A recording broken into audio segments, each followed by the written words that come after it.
복도심으로 오늘의 예배를 성부와 성자와 성령의 이름으로 올려드리겠습니다.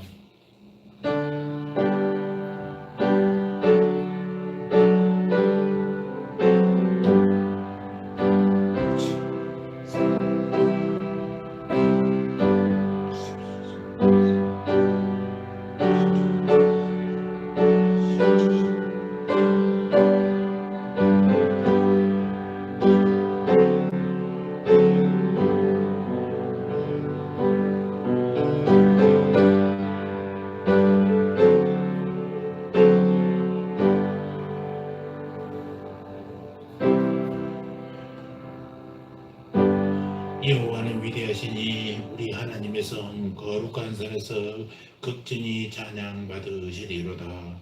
터가 높고 아름다워 온 세계가 즐거워하며 큰 왕의 성 곧 북방에 있는 시온산이 그러하도다. 하나님은 영이시니 예배하는 자가 신령과 진정으로 예배할지니라. 아멘. 할렐루야. 하나님 우리 아버지여, 감사와 찬송과 영광을 올려드립니다. 거룩한 주일 아침에 천한 만민들이 다 주님께 나와 찬송과 경배를 드립니다. 주님께서 창조하신 우주 만물과 천군과 천사들도 소리를 높여 주님의 이름을 높여 드립니다.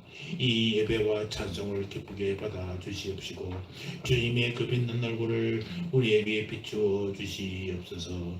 예배하는 우리의 중심에 걱정과 근심과 흑암이 다 물러가게 하시고 기쁨과 은혜와 사랑만이 충만하게 넘쳐나게 하여 주시옵소서. 홀로 영광 받아 주시옵소서. 감사합니다. 예수님의 이름으로 기도합니다. 아멘.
사도신경으로 우리 신앙을 고백합니다.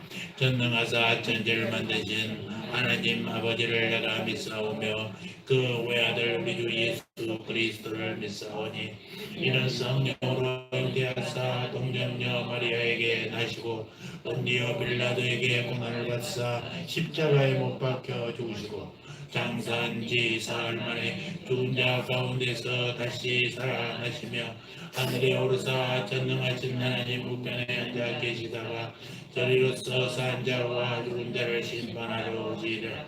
성령을 믿사오며 거룩한 공예와 성도가 서로 교통하는 것과 죄를 사하여 주시는 것과 몸이 다시 사는 것과 영원히 사는 것을 믿사옵나이다. 아멘. 교독문 64번 시편 148편을 교독하시겠습니다. 앞에 화면을 보면서 큰 소리로 교독합니다. 할렐루야. 하늘에서 여호와를 찬양하며 높은 데서 그를 찬양할지어다. 그의 모든 천사여 모든 분들 그를 찬양할지어다. 해와 달아 그를 찬양하며 밝은 별들아 다 그를 찬양할지어다. 하늘의 하늘도 그를 찬양하며 하늘 위에 있는 물들도 그를 찬양할지어다. 그것들이 여호와 이름을 찬양하면 그가 명령하심으로 지음을 받았음이로다. 그가 또 그것들을 영원히 세우시고 위하진 못할 명령을 정하셨도다. 여호와 이름을 찬양할지어다. 그의 이름이 홀로 높으시며 그의 영광이 땅과 하늘 위에 뛰어나심이로다. 그가 그의 백성의 뿔을 높이셨으니 그는 모든 성도 곧 그를 가까이 하는 백성 이스라엘 자손의 찬양받을 이시로다. 할렐루야. 아멘. 자리에 앉아서 찬송합니다.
오늘 복된 주일을 허락하셔서 온 성도들을 한자리에 불러 모아 예배하게 하시니 감사합니다.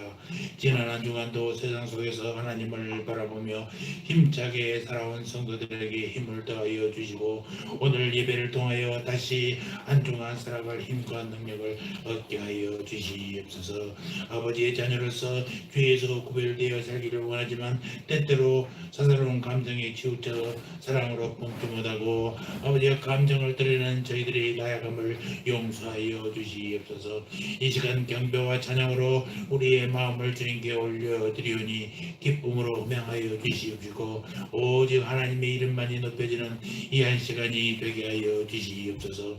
오늘 예배 가운데 상한 심령을 회복시키는 하나님의 사랑과 은혜가 흘러 넘치게 하여 주시옵시고 우리를 푸른 토장으로 인도하시는 목자 되신 주님의 음성을 듣는 귀한 시간 되게 하여 하여 주시옵소서.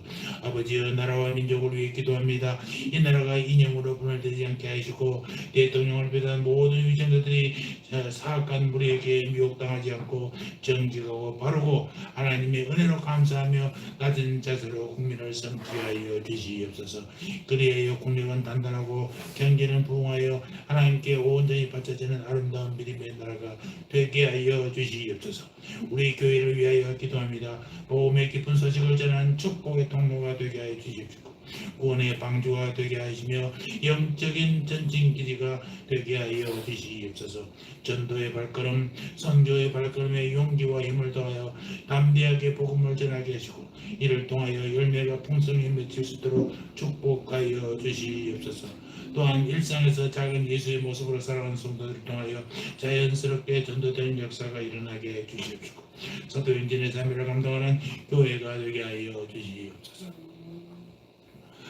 이 시간도 주님 이종을 붙들어 주시옵소서. 선포되지는 말씀을 통하여 심령이 가난한 자들에게 하나님의 사랑하심과 돌보심이 있게 하여 주시옵시고 성령의 기름을 부어주셔 늘 성령 충만하게 하시고 하나님의 말씀을 대언할 때에 강력한 권능이 나타나게 하여 주시옵시고 말씀을 통하여 성도들의 마음이 변화되게 하여 주시옵소서.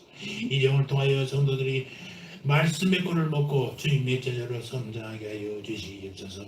우리의 예배를 기뻐 받아줄 줄 믿습니다. 감사합니다. 예수님의 이름으로 기도합니다. 아멘. 하늘에 계시는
아버지 이름 받아가서 주님 나라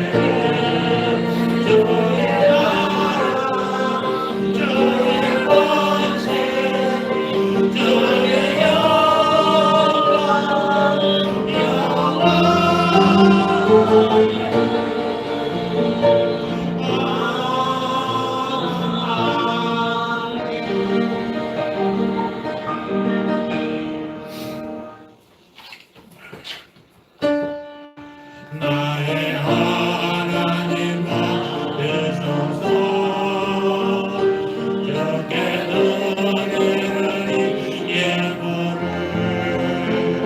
소리내며 감사로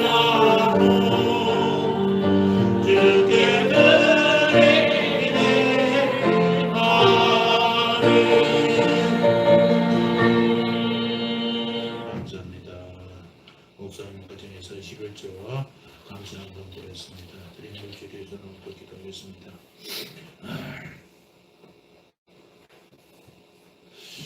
우리 예배를 기뻐 받으시는 하나님 우리 아버지여, 오늘도 주님 앞에 인도해 주심을 감사드립니다. 우리의 모든 삶이 하나님의 은총이요 축복임을 고백합니다.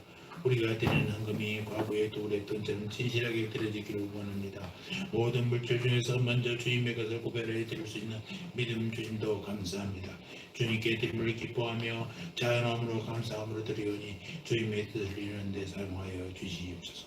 살아의 주님, 모든 물질을 이 땅에 쌓기보다 하늘에 쌓게 하여 주시옵소서.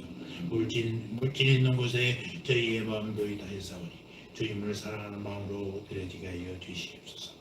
언제나 후이 넘치도록 주시는 주님 앞에 우리도 온전히 기쁜 마음으로 드려지게 하여 주시옵소서. 주님 앞에 드리는 성비를 기억하여 은혜를 내려 주시옵소서. 10의 1조와 감사함을 드리는 손길을 들 주님 기억하여 주시옵소서. 말라기 3장 10절의 말씀이 이루어지게 주시옵시고 그들의 삶을 구석구석에 주님의 은혜로 인하여 감사가 넘치는 가정들 되게 하여 주시옵소서. 사랑하는 주님, 모든 물질이 오직 주님의 영광을 나타내는 데 쓰여지게 하여 주시옵소서. 감사합니다. 예수님의 이름으로 기도합니다. 아멘.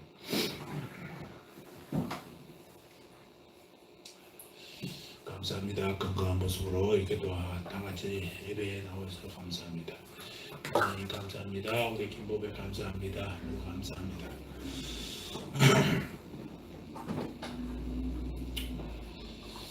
아직도 코로나가 좀 남아있어서 내년 3월까지는 아마 가야 될 것 같습니다. 마스크 실내에서 꼭 계시고 손 소독 잘 하시기 바랍니다. 저는 이 17일, 18일 월요일과 화요일에는 경기 제가 소속되어 있는 우리 교회가 소속되어 있는 경기 노회가 가을 노회가 있습니다. 속초에 있었는데 거기 다녀오도록 하겠습니다. 새벽 기도는 완전히 열려 있으니까 오셔서 기도하시기 바랍니다. 19일 날 수요일 날은 경찰의 날인데 경찰의 날에 그동안 제가 한 10년 넘도록 경찰 선교를 했는데 경찰청장께서 표창장을 수여해 준답니다. 감사합니다. 더 열심히 하라는 채찍으로 알겠습니다. 교회 홈페이지에서 실시간 영상이 제공되고 있습니다. 부산에서 또 강원도 속초에서 또 원주에서 보고 계시는 우리 성도님들도 동일한 은혜가 있기를 축복합니다. 예배 후에 식사하면서 사랑의 교제를 나누겠습니다. 자, 오늘의 말씀은 사도행전 19장 8절로 20절까지입니다. 사도행전 19장 8절로 20절까지 성경책을 찾아 펴놓으시고 설교 중에 계속해서 찾게 되니까 펴놓으시고 화면을 보면서 큰 소리로 한번 봉독하겠습니다. 한 줄씩 저와 여러분이 한 절씩 봉독합니다. 바울이 회당에 들어가 석 달 동안을 담대히 하나님 나라에 대하여 강론하며 권면하되 어떤 사람들은 마음으로 순종치 않고 우리 앞에서 이 교를 비방하고 바울이 그들을 떠나 제자들을 따로 세우고 그러므로 소원에서 날마다 강론하여 이같이 2해 동안을 하매 아시아에 사는 자는 유대인이나 헬라인이나 다 주의 말씀을 듣더라. 하나님이 바울의 손으로 하나님을 하게 하시니 심지어 사람들이 바울의 몸에서 손수건이나 앞치마를 가져다가 병든 사람에게 얹으면 그 병이 떠나고 악기도 나가더라. 이에 돌아다니며 말씀하는 어떤 병들이 실험적으로 악기 들린 자들에게 대하여 주 예수의 이름을 불러 말하되 내가 바울의 전파를 있을 빈자하여 너희를 명하노라 하더라. 유대의 한 제사장 스게와의 7 아들도 이 일을 행하더니 악기가 대답하여 가되 예수도 내가 알고 바울도 내가 알거니와 너희는 누구냐 하며 악귀 들린 사람이 그 2 사람에게 뛰어올라 억제하여 이기니 저희가 상하여 벗은 몸으로 그 지구에서 도망하는지라. 그래서 그러하는 이스라엘들이 다 이들하고 두려워하며 그 예수의 이름을 높이고 믿은 사람이 많이 와서 자복하여 행한 일을 고하며 또 오늘을 아는 사람이 그 책을 모아 가지고 와서 모든 사람 앞에서 불사르며 그 책 가운데서 산즉 100만이나 되더라. 다같이 이와 같이 주의 말씀이 힘이 있어 흥왕하여 세력을 얻으니라. 아멘. 오늘은 본문의 말씀처럼 흥왕하는 주님의 말씀이라는 제목으로 말씀을 선포하겠습니다. 우리 주님께서 세우신 교회, 이 교회는요 어느 시대에 어느 장소를 막론하고 언제나 부흥해야 됩니다. 부흥이라는 것은 이제 숫자적으로 늘어난 것도 중요하지만 한 사람의 성장, 신앙의 성장도 부흥에 속합니다. 교회는 하나님의 말씀을 통하여 자신의 거룩하지 못한 모습, 또 세속적인 모습을 항상 살펴서 정결하되기에 힘써야 하는 것입니다. 교회는 그래서 향기를 주위에 풍김으로써 구원받는 영혼들이 계속적으로 찾아오는 곳이 되어야 한단 말입니다. 이 교회의 부흥은 교회를 사랑하는 모든 성도들의 공동적인 바람입니다. 그러므로 참 성도라면 성경에서 부흥에 대한 기사를 접할 때마다 가슴 설레이는 감격을 맛보게 될 것입니다. 오늘 본문의 말씀은 에베소에서 일어났던 위대한 부흥에 대한 기록입니다. 태풍과도 같은 거대한 부흥의 소용돌이 한복판에서 선포되는 하나님의 말씀이 있었다는 것입니다. 이 말씀은 사도 바울에 의해서 2년 동안 두란노 사원에서 계속해서 선포되었던 말씀이었죠. 처음 사도에서는 유대인이 모이는 회당 중심으로 진행이 됐었습니다. 왜냐하면 바울은 이 로마서 9장 1절에 보면 참으로 유대의 동족을 사랑했고 그 유대인이 모이는 회당 중심적인 전도 전략도 전략은 아주 유리했기 때문에 회당을 자주 사용했었어요. 그러나 말씀을 듣고서도 순종치 않는 유대인들 때문에 바울에는 자연스럽게 이방인들에게 가서 제자들을 따로 세워 두란노 서원에서 말씀을 가르쳤다라는 것입니다. 그러니까 유대인들을 대상으로 하는 회당 중심에서 일했고 이방인들은 회당을 들어갈 수 없으니까 두란노 서원에서 계속해서 말씀을 가르쳤다라는 것입니다. 이 본문 말씀을 통하여 오늘 제목처럼 흥왕하는 주님의 말씀이라는 제목으로 에베소의 부흥을 살펴보면서 은혜의 시간이 되기를 바라고, 우상과 미신으로 가득 찼던 에베소에 어떻게 그처럼 놀라운 변화의 바람이 불어왔는지를 본문을 통해서 생각해 보면서 우리의 부흥을 꿈꾸는 시간이 되기를 원합니다. 에베소의 위대한 부흥은 어떻게 시작되는가? 먼저 9절 10절을 한번 보겠습니다. 자, 9절 10절을 다 같이 크게 읽습니다. 시작. 어떤 사람들은 마음이 그를 순종치 않고 무리 앞에서 이들을 비방하거늘 바울이 그들을 떠나 제자들을 따로 세우고 두란노 서원에서 나가 강론하여 이같이 두 해 동안을 하며 아시아에 사는 자는 유대인이나 헬라인이나 다 주의 말씀을 듣더라. 에베소의 위대한 부흥은 무엇보다도 먼저 하나님의 말씀에 근거하고 있다는 사실입니다. 말씀이 중요. 그 주변에 사는 모든 사람들에게 말씀이 심겨지기 시작함으로써 부흥은 이미 시작된 것입니다.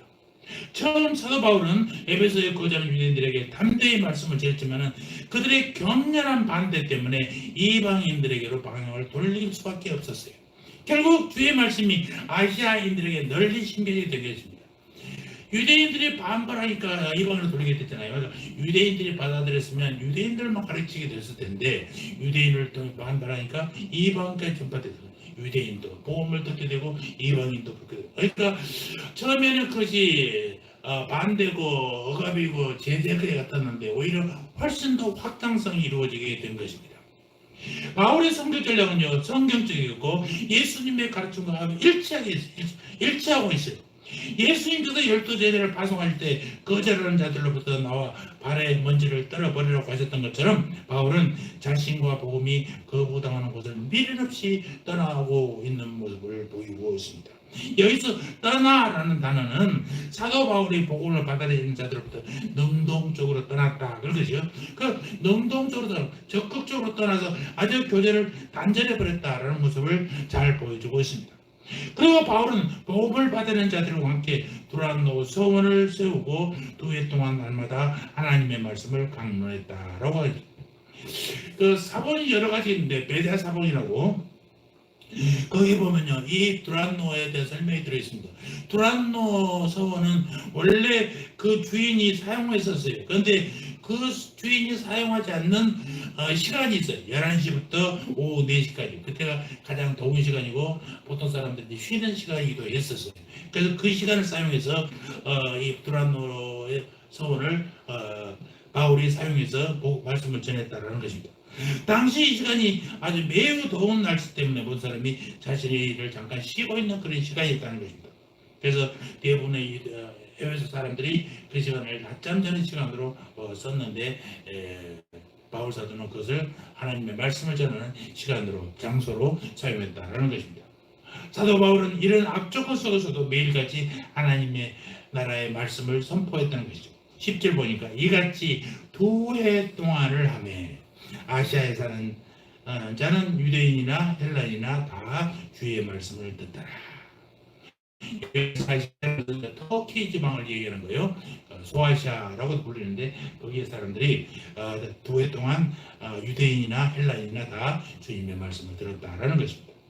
여기 모인 모든 사람들이 주의 말씀을 들었다고 표현한 까닭은 바울 사도가 주님의 말씀을 가감없이 있는 그대로 성경의 말씀대로 전달함으로써 사람들이 직접 주님으로부터 말씀을 듣는 것 같은 느낌을 받았기 때문에 이런 표현을 쓴 거예요. 주님의 말씀을 들었다라고 얘기합니다. 즉 사도 바울의 입은 주님의 입을 대신하여 주님의 복음을 전하게 된 것이었죠. 사랑하는 성도 여러분, 부흥이 오기 전 필요한 것은요, 이처럼 순수한 하나님의 말씀이 사람들에게 심겨지는 것입니다. 여기에는 전도자의 바른 자세가 필수적이죠. 전도자는 복음을 전가할 때 자신의 말이나 자신의 생각을 집어넣는 게 오직 성경에 말하는, 예수님이 말하는, 하나님이 말하는 성경 내용을 그대로 전달하는 것이 중요해요. 바울사도 그랬어요.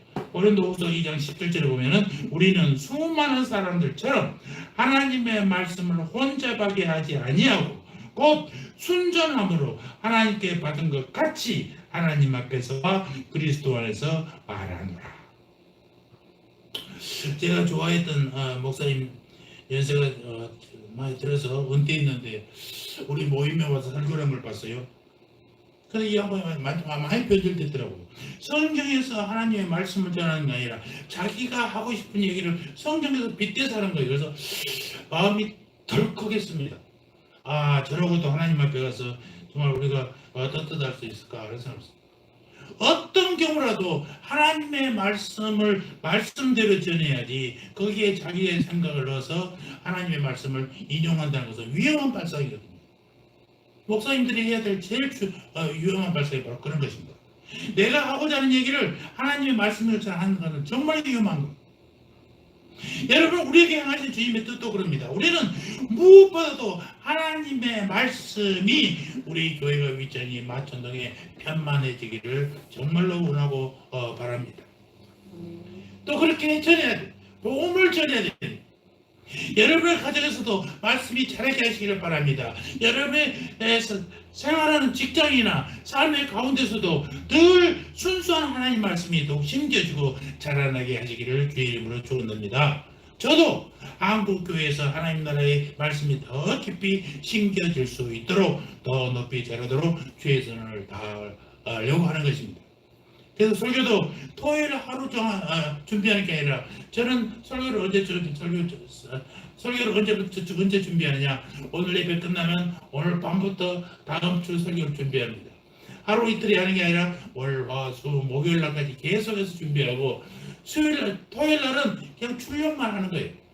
다시 한번 점검판 보고 틀린 것 없으면 출력해서 준비만 하는 것입니다. 그러니까 토요일날 가끔 다른 사람들이 아이 목사가 토요일날 왜 이렇게 한가롭냐고 그러는데 한가로울 수밖에 없어요. 토요일날 바쁘잖아요. 결혼식도 많잖아요. 할 일도 많아. 그걸 해버리면 설교가 약해지는 거예요. 준비가 안 돼. 그러니까 미리 준비해놓고 토요일날 바쁜 날은 날 필요로 하는 날이 많은 날은 그런 설교에 신경 안 쓰게 하는 것입니다.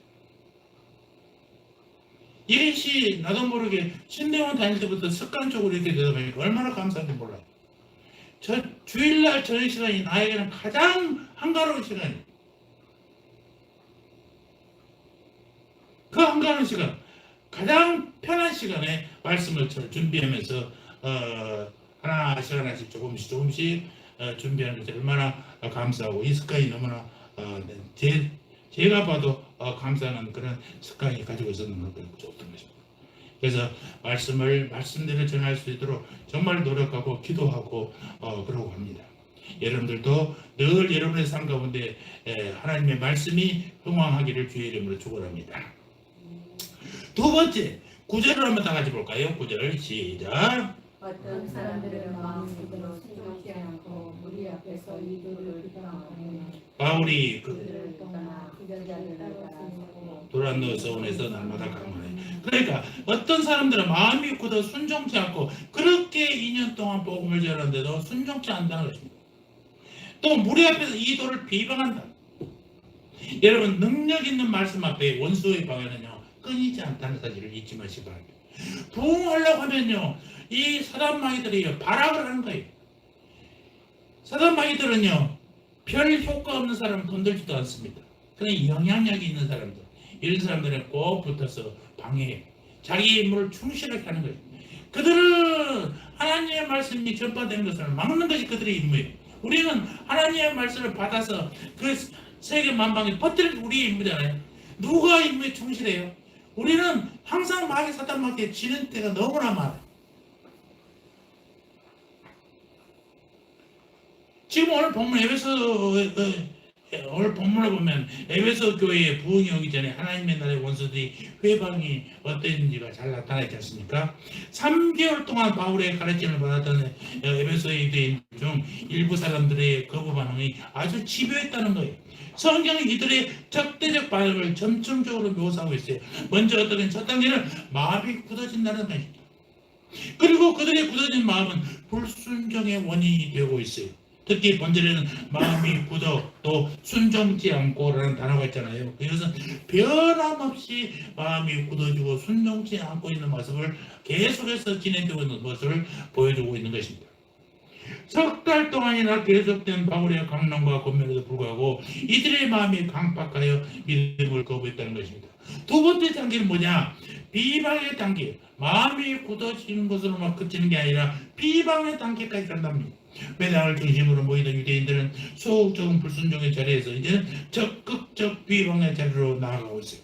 그들은 바울의 복음에 대해서 비방적이었지만 이것은 결국 하나님에 대한 불경이요 성령 사역을 거스르는 큰 성령을 거스르는 죄가 되는 것입니다. 여러분 우리는요 말씀이 능력있게 전파되는 곳에 원수 마귀의 방해가 늘 찾아온다는 것을 잊지 마시기 바랍니다. 이 본문 11절 봅시다. 11절 본문 11절 시작. 하나님이 바울의 손으로 희한한 능력을 행하게 하시니. 자, 하나님께서 바울의 손으로 놀라운 능력을 행하게 하셨습니다. 12절에 보니까 놀라운 능력의 구체적인 모습들이 기록되어 있어요. 12절 시작. 심지어 사람들이 바울의 몸에서 수건이나 앞치마를 가져다가 병든 사람에게 얹으면 그 병이 떠나고 악기도 나가더라. 사람들은요 천막 만드는 작업장에서 바울이 사용하던 손수건과 앞치마 몇 개를 가져다가 병자와 귀신 들린 자에게 얹었을 것입니다. 바울이 스스로 이것을 가지고 가서 그렇게 했습니까? 그렇지 않아요. 단지 바울의 치유의 기적을 간절히 기다리는 이 에베소의 제자들이 이런 얘기를 했을 것이다라는 것을 우리는 알 수 있습니다. 당시 에베소 사람들은요 믿음의 수준이 아주 낮았기 때문에 이 같은 행동이 충분히 가능했어요. 아무리 위대한 사람이 사용하던 물건이라 할지라도 그 물건 자체의 능력이 나오는 것은 아니지 않습니까? 예전에 귀신 영화들 보면 십자가를 떼고 막 귀신이 깜짝 놀라 도망가지 않습니까? 십자가 나무로 만든 십자가, 금으로 만든 십자가, 그 십자가 무슨 능력이겠어요? 아무 능력 없어요. 예수의 힘, 성령의 능력이 힘 있는 거지. 그런 거 십자가가 없었다는 거 아니에요. 여러분 귀걸이 십자가, 목걸이 십자가 한다 해서 내가 성령 충만한 사람 되는 거 아니지 않습니까? 그런 거.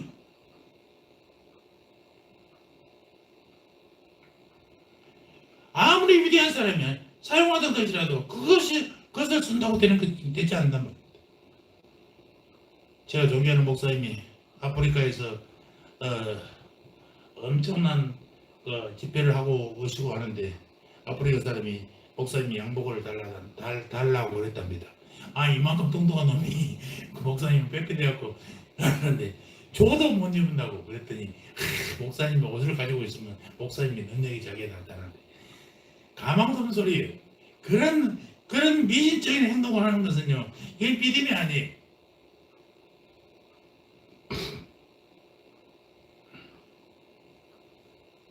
그런데 그렇게 이기적인 문화에 찌들어졌던 에베소 교인들을 주님께서는요 긍휼히 여기시고 이처럼 어린 믿음에도 응답하셔서 치유와 축기의 은혜를 주셨단 말입니다. 그리고 이러한 이적과 기사를 통해서 복음 전파에 큰 힘을 더하게 됐어요.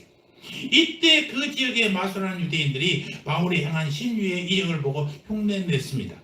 그 13절의 내용이에요. 13절 한번 읽어볼까요? 시작. 이에 돌아다니며 마술하는 어떤 유대인들이 시험삼아 악기 들린 자들에게 주 예수의 이름을 불러 말하되 내가 바울이 전파하는 예수를 의지하여 너희에게 명하노라. 에베소의 마술사들도 자기들이 하는 것보다 바울이 하는 것이 훨씬 더 이적과 기사가 뛰어나거든. 그러니까 바울의 이적과 기사 앞에서 바울이 전하는 예수를 자신들의 축기의 주문으로 사용하고 있는 것입니다.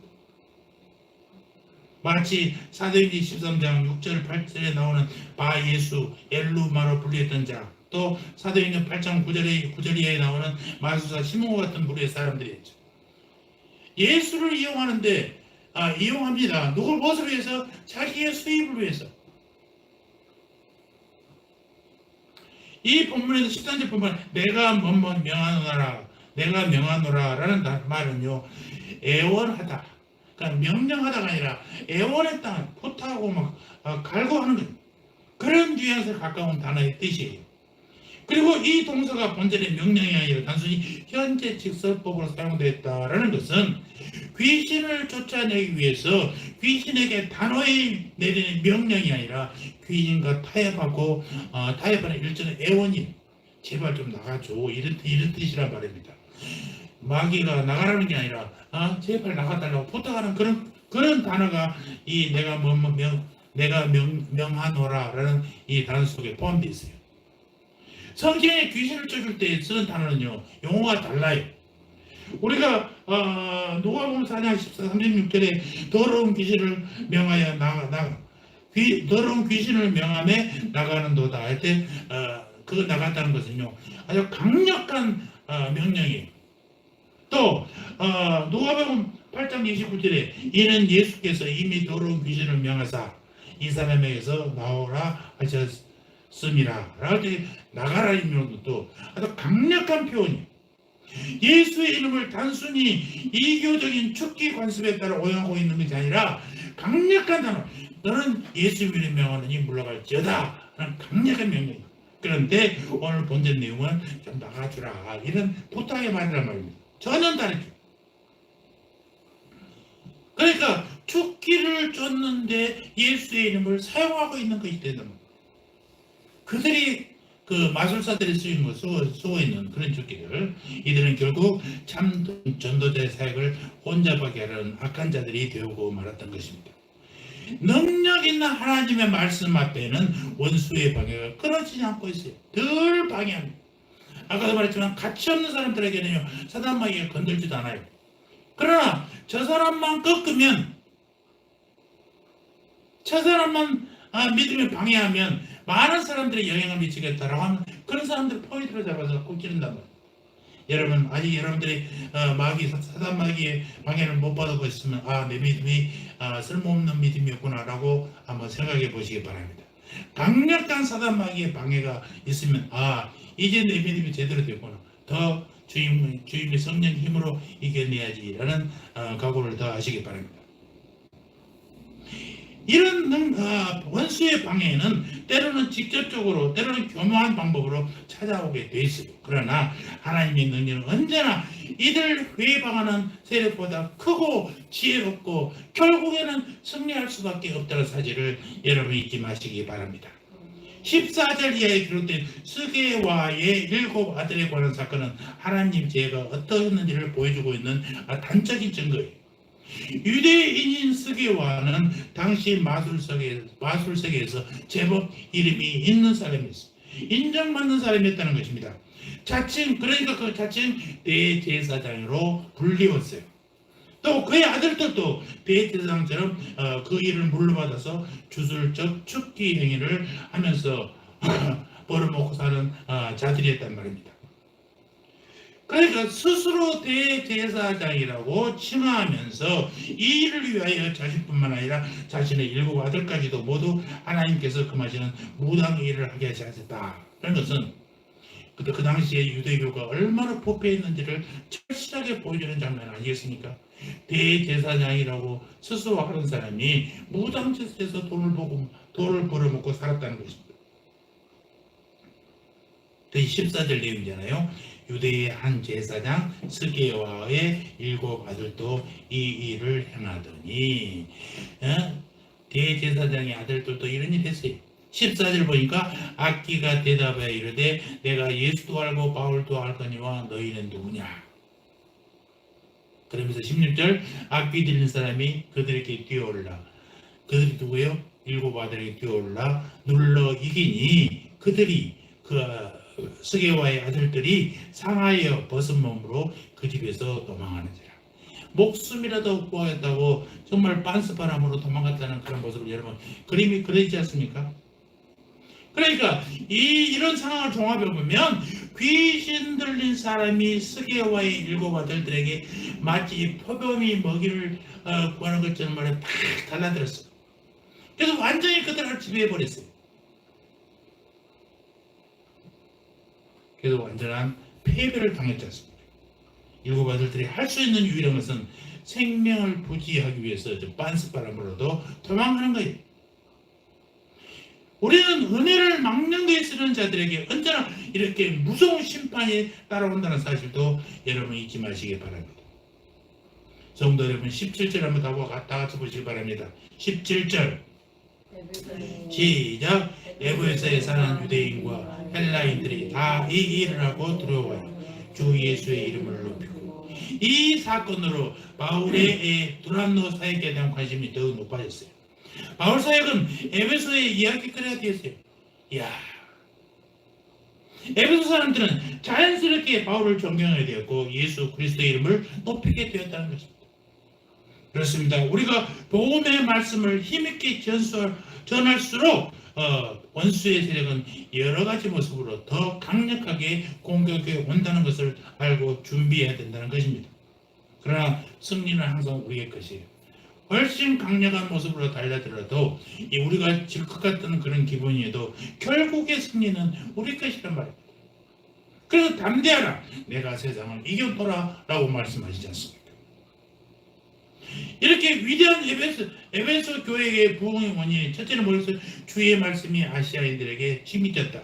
그러니까 말씀이 신재집으로 시작됐다고 그랬어요. 두 번째는 능력 있는 말씀 앞에 항상 원수의 방해가 끊이지 않는다라고 했어요.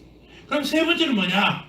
주의 말씀이 흥하여 세력을 얻었다. 말씀 흥이 뭐예요? 바로 부흥이에요. 아까도 말씀드린 부흥은 사람이 많이 늘어나는 것만 아니라 우리가 스스로가 신앙이 성장되는 것도 부흥입니다.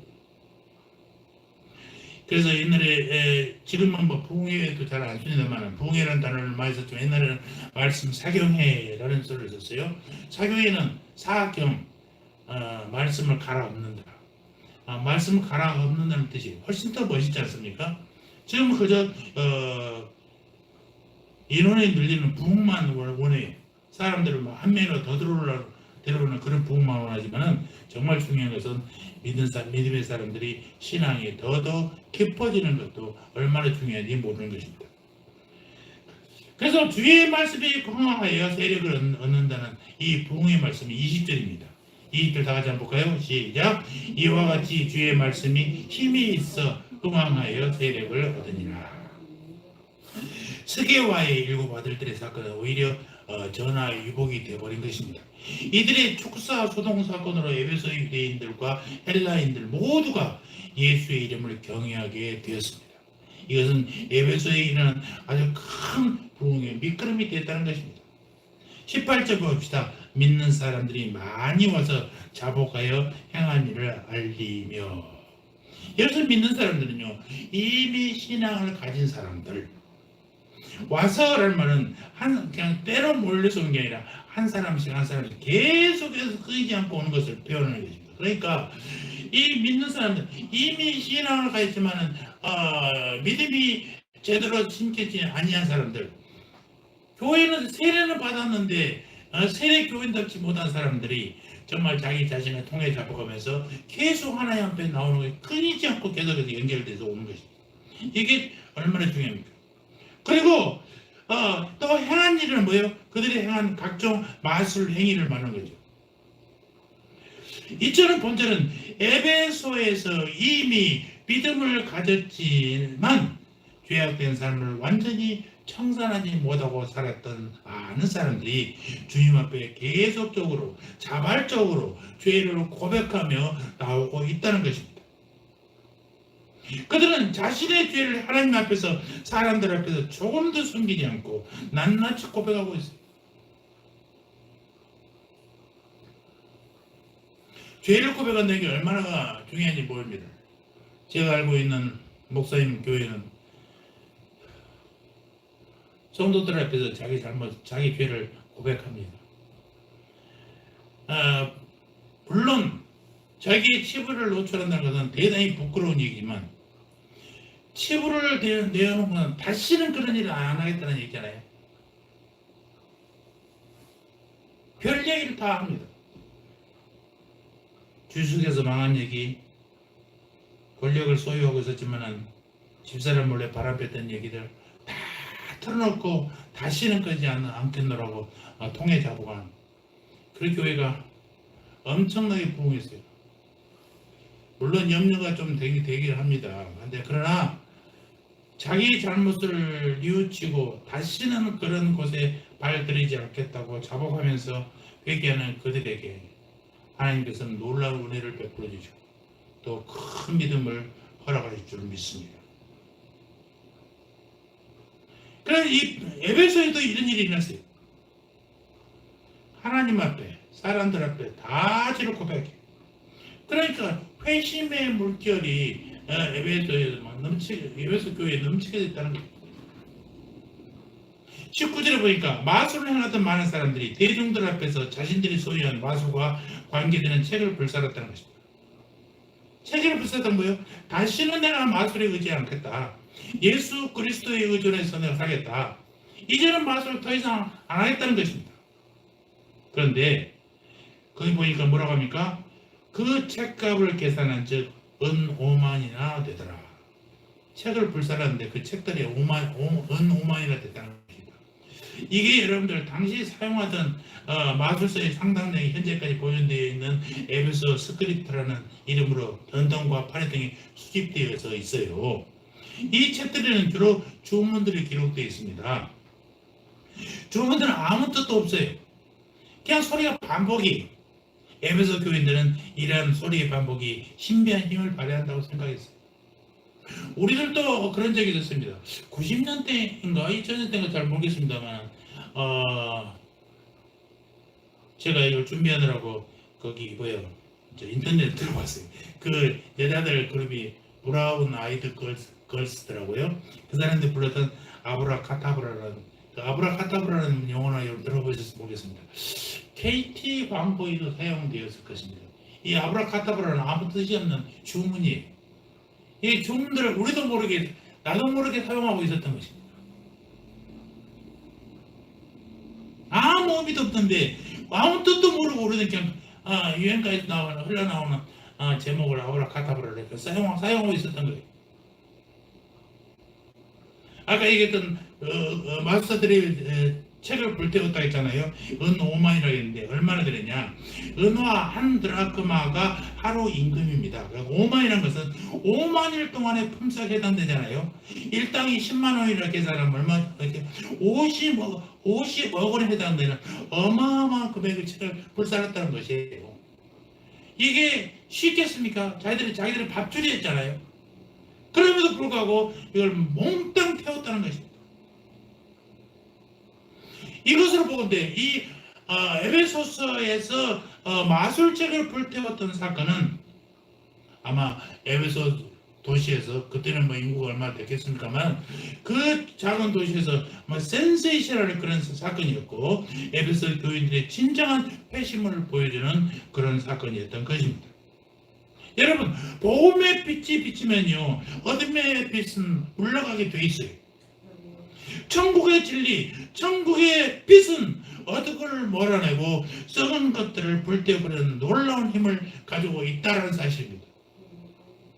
능력의 복음이 들어가면요 사람 속에 있던 온갖 더러운 죄들이 다 토해지게 되어 있습니다.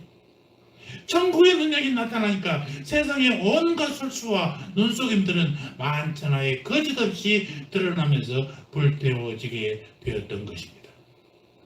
그야말로 파사현정, 사악한 것은 깨지고 빛정, 바른 것, 빛과 진리는 드러나게 되는 통쾌한 모습들이 나타나게 된 것입니다.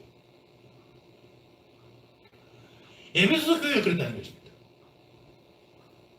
오늘 본문을 보면서 지금 에베소 교회의 이 부흥의 사건을 오늘 우리하고 한번 비교해 보자는 것입니다. 오늘의 모습은 우리들의 모습은 곳곳에서 정말로 십자가들은 엄청 많고 높고 아름답게 올라가 있습니다. 그런데 이 사회는 날이 갈수록 어두워지고 음란해지고 있습니다. 많은 사람들이 예수 믿는 사람들 훨씬 많이 늘어나는데 불구하고 세상은 더 어두워지고 더럽혀지고 있다는 것입니다. 비행기를 타보신 분들은 아시겠지만 신월동, 신정동 그쪽으로 이제 비행기가 딱 내릴 때, 김포공항에 내릴 때 보면요, 십자가가 저녁에 내려보면 십자가가 얼마나 많은지 모르죠. 그렇게 많은 십자가가 있음에도 불구하고 사회는 썩어가고 있는 것입니다.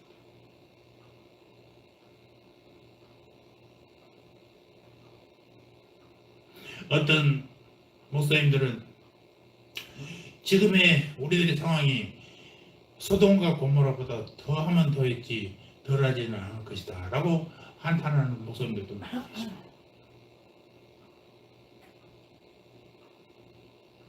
힘 있는 자들은 그 권력으로 해서 사회를 중화시키는 게 아니라 오히려 그들의 힘을 가지고 돈을 착복하고 남을 억누르려 하고 있는 사람들. 요즘에 정치인들 중에서 그렇지 않습니까? 그 사람답게 공부도 안 한 것들이 무슨 그런 뭔 생각을 바른 생각을 할 수 있냐고? 여러분 공부해야 바른 생각을 하시는지 아십니까? 안 그래요. 대학을 나와야만 됩니까? 대학도 서울대나 법대를 하고 검사가 되어야만이 올바른 생각을 하고 판단합니까? 그들이 하는 꼴을 무엇입니까? 전혀 안 되잖아요. 학력이 사람을 만드는 게 아니에요. 학교가 사람을 만드는 게 아니에요.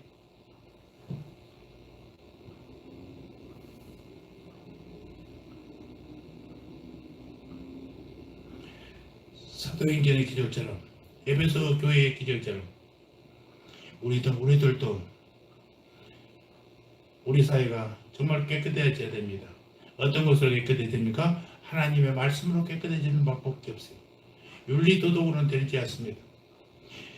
정말로 하나님의 참빛, 그리스도의 참빛, 예수의 참빛으로 어둠을 몰아내야 되는 것입니다. 사악한 세력을 쫓아내야 합니다. 그런데 교회가 그 일은 못하고 있지 않습니까? 목사님들의 비리, 교회의 비리들이 세상에 더 노출됩니다. 그래서 세상에서는 교회를 욕합니다. 코로나가 처음 생겼을 때도 사람들이 이용합니다. 사람들이 안 하니까 교회가 망하니까 이렇게 반발한대. 교회가 헌금을 못 거두니까. 교회는 헌금 받기 위해서 예배하는 게 아니에요.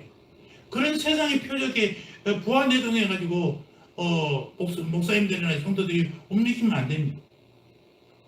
교회는 예배드리러 오는 것이 돈 내러 오는 것이 아니잖아요.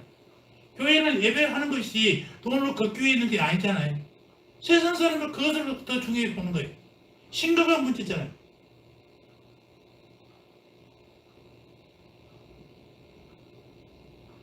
우리에게 부흥이 와야 됩니다. 부흥은 회개 운동부터 시작된다는 것입니다. 에베소에서처럼 대대적인 부흥이 와야 된다는 말입니다. 에베소 교회는 사도 바울의 3년 목회 막바지에 거대한 성장을 이루었어요. 자, 20절 보십시오. 이와 같이 주의 말씀이 힘이 있어 흥왕하여 세력을 얻으니라. 주의 말씀으로 세력을 얻었다는 것입니다. 그런데 놀라운 결과가 어디서 비롯됐어요? 바울의 말씀에 능력이 있었습니까? 아니면 손수건이나 앞치마로 능력이 있었습니까?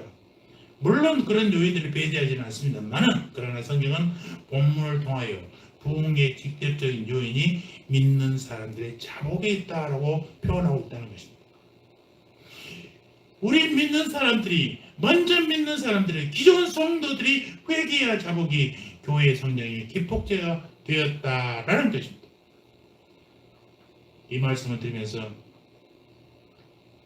우리가 어떻게 해야 될 것인가를 절실하게 깨달을 수 있지 않겠습니까? 교회의 성장의 직접적 요인은 믿는 사람들이, 기존의 교회를 점령하고 있는 사람들이 철저한 회개와 영적 각성만이 우선되어야 된다는 사실입니다. 초대 예루살렘 교회의 성장은 예수님이 십자가 고난 앞에서 배신했던 사도들과 성도들의 통회와 영적 각성 없이는 불가능했습니다. 기존에 믿는 성도들이 나와서 자기 죄를 고백하고 참여하고 생생히 살아있는 성도로 소송할 때에 부흥은 촉발된다라는 것입니다. 역대하 7장 14절 한번 찾아보시겠습니까? 역대하 7장 14절 찾는 사람만 같이 한번 봅시다.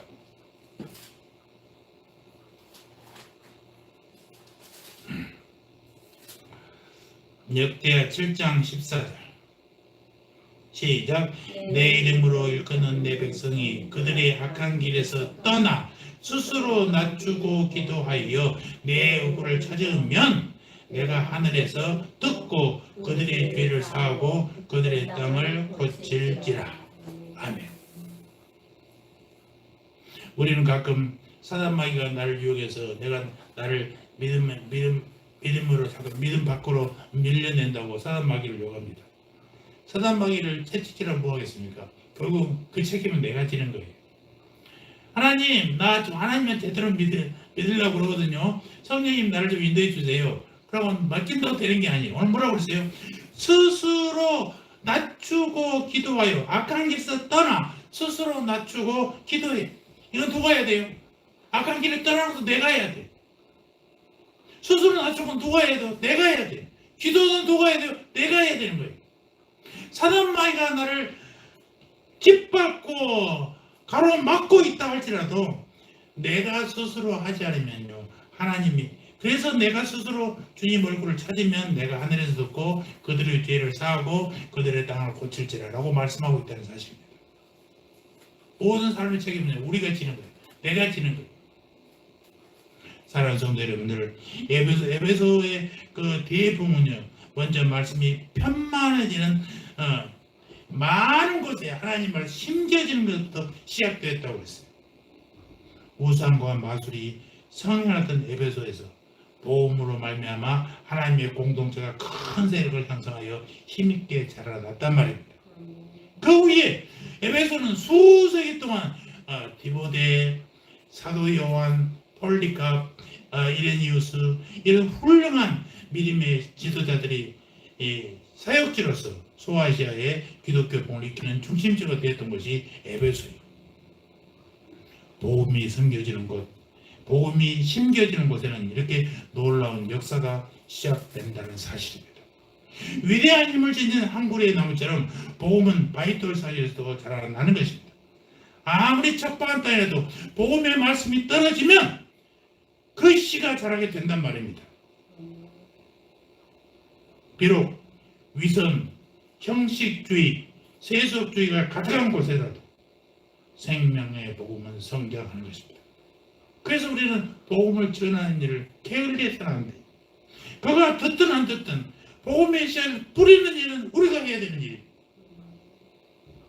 주위 환경이 아무리 나빠도 복음은 한 사람 또 한 사람 그리고 많은 사람을 사로잡게 되어 있어요. 30절을 다 같이 한번 봉독합니다. 오늘 본문의 30절 시작. 바울이 백성 가운데로 들어가고자 하나 제자들이 말리고 아니요, 30절. 이와 같이 주의 말씀이 힘이 있어 흥왕하여 세력을 얻으니라. 먼저 나부터, 나의 가정부터, 그리고 우리의 교회에서부터 말씀이 깊게 심겨지도록 최선을 다하시기 바랍니다. 말씀을 읽는 것부터 시작되는 거예요. 말씀을 받아들이는 것부터 시작되는 거예요. 받아들이고 행함으로부터 시작되는 것입니다. 늘 말씀드리지만 52주 설교를 해서 한 설교 때마다 한 주 때마다 한 가지씩만 내 삶의 변화가 있다면 52가지는 바뀔 거 아닙니까? 10년 했으면 520가지는 바뀌어야 돼요. 몇십 년을 다해도 변하지 않는다는 것은 우리 심각한 문제가 있다는 거 아니겠습니까? 그러나 염려하지 마십시오. 우리가 다시 주님을 붙들고 주님 앞에 내 죄를 사하고 자복하면 승리는 언제나 우리의 것이라는 사실을 주님께서 천명하셨습니다. 주님을 먼저 믿는 우리의 철저한 회개와 영적 각성이 무엇보다 필요한 시점입니다. 우리 도시의 어둠을 밝히고 밝은 세계가 되기를 바란다면 나부터 나약하고 회개한 모습을 반성하고 마음을 함께하여 미스바와 같이 영적 배의 각성 운동에 돌입하여야 된다라는 말씀입니다. 그래서 진정한 복음의 빛과 성령의 능력을 비춤으로써 이 시대를 덮고 있는 모든 어둠과 죄악들이 물러나는 사도행전의 역사가 이 땅에서 다시 나타나기를 주님의 이름으로 축원합니다. 아멘. 하나님 아버지 감사합니다. 오늘도 귀한 말씀으로 영의 양식을 먹이시니 감사합니다. 교회를 통하여 하나님의 말씀이 전해지게 하시고 말씀으로 자신의 거룩지 못함과 세속적인 모습을 항상 살펴 정결케 되기를 힘쓰는 우리 되게 하여 주시옵소서. 말씀이 심겨지게 하시고 그 말씀이 능력으로 원수마귀의 방해를 이겨내게 하시고 주의 말씀이 흥하여 부흥의 시대를 맞이하게 하여 주시옵소서. 감사합니다. 예수님의 이름으로 기도합니다. 아멘.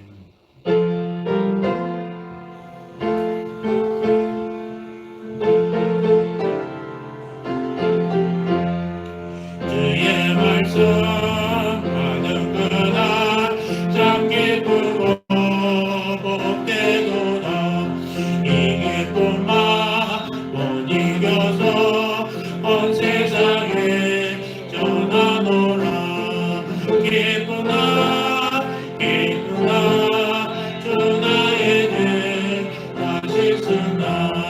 널 깨어서 기도하고 널 기쁘게 살아가리. 기쁘나 기쁘나 주 나의 죄 다시 쓴다. 이 좋은 날 내처럼 새 사람이 되었으니 이 몸과 맘 맞춰서 영광의 주를 섬기니. 기쁘다 기쁘다 주 나의 죄 다시 쓴다. 널 깨어서 기도하고 널 기쁘게 살아가리. 기쁘다 기쁘다 주 나의 죄 다시 쓴다. 새 사람 된 그날부터 영원한 마음들이 있어서 이 복된 말 전하려니 나의 공부 삼았도다. 기쁘다 기쁘다 주 나의 죄 다시 쓴다. 널 깨어서 기도하고 늘 기쁘게 살아가고 기쁘다 기쁘다 주 나의 죄 다시 쓴다. 아멘. 이제는 교회의 머리 되신 우리 구주 예수 그리스도의 은혜와 하나님 우리 아버지의 사랑과 성령 하나님의 내주 역사 교통하심이 말씀으로 변화받고 말씀으로 승리하여 부흥을 이루겠다고 다짐하는 고개 숙인 주님의 백성들 머리 위에 저들의 가정과 자녀와 삶의 터전 위에 이제부터 영원토록 영원 무궁토록 함께 있을지어다. 아멘.